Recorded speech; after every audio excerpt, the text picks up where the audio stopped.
मजबूरी रब कोई नहीं जाने रे। क्या होता है प्यार ये दुनिया क्या पहचाने रे। प्यार का दुश्मन है सारा जहां, प्यार का दुश्मन है सारा जहां। दिल का सिस्टम तू ही हटा दे खुदा, ए दिल का सिस्टम तू ही हटा दे खुदा।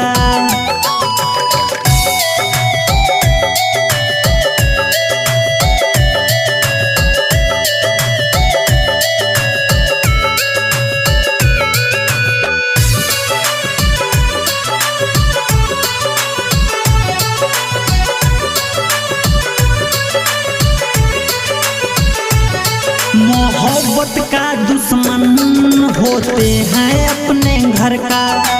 तू ही बता दे खुदा क्या करूं मैं इस मन का। हाँ, मोहब्बत का दुश्मन होते हैं अपने घर का। तू ही बता दे खुदा क्या करूं मैं इस मन का।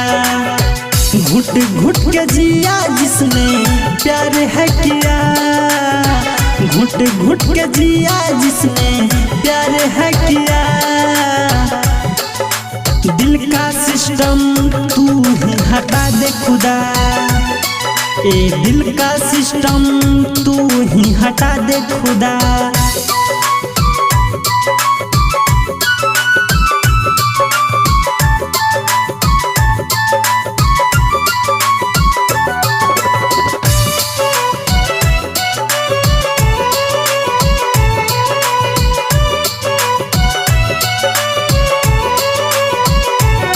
लोग इंसान से मोहब्बत ना करते जात पात से। अमीरी गरीबी में लोग करते हैं भेदभाव से।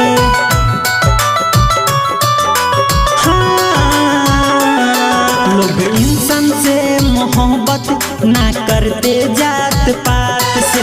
अमीरी गरीबी में लोग करते हैं भेदभाव से।